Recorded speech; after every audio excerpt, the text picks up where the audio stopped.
Assalamualaikum warahmatullahi wabarakatuh. Wilujeng enjing kanggo pamirsa sadayana.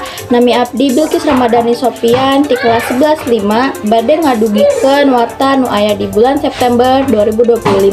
Nama nyaeta aya Alfi Maulana, urut tukang jagal maehan kabogohna Tiara Angelina di kos di Surabaya. Mojokerto, September 2025. Korban ditakol tuluy dicacak jadi 76 bagian. Sawareh dipikeun di Jalan Pacet, Mojokerto. Sesana disimpen di kosan.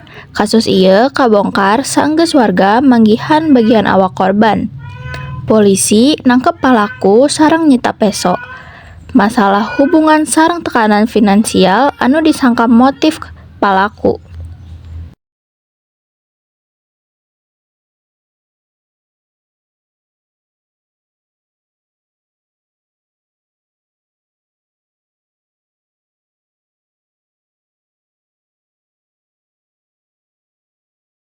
Selanjutnya nyaeta hadir ti pemerintahan. Sri Mulyani resmi ninggalkeun Kementerian Keuangan.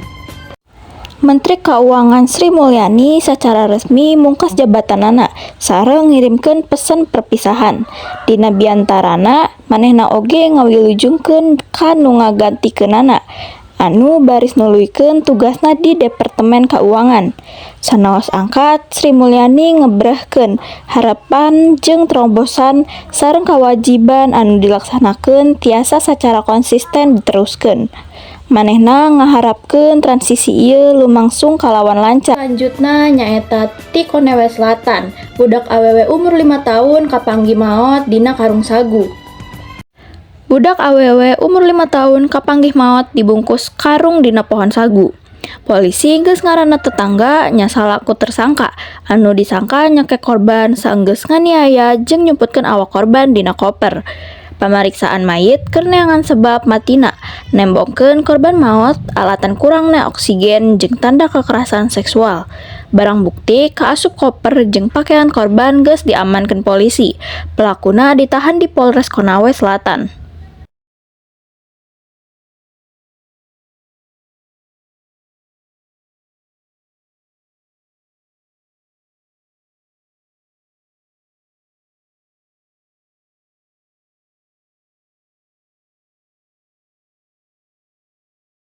Selanjutnya nyaeta banjir bandang ngaruksak 37 sakola di Denpasar. Banjir bandang ngaruksak 37 sekolah di Denpasar. Banjir bandang ieu nyebabkeun wangunan rubuh, pondasi runtuh, sareng ruang kelas kabanjiran. Pengajaran kaganggu sareng sababaraha sakola ngalih diajar jarak jauh. Dinas Pendidikan ngalaksanakeun pendataan sareng nyiapkeun perbaikan darurat. Prioritas sakola di sapanjang sisi walungan.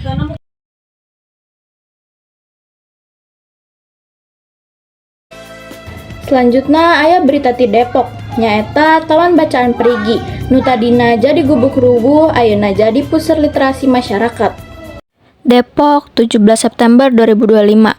Sanaos fasilitas terbatas, taman bacaan ngagaduhan ulasan buku sareng forum Facebook online. Narik minat umum. Inisiatif komunitas ieu nunjukkeun yen watesan henteu ngahalangan parobahan positif dina adegan literasi di Depok.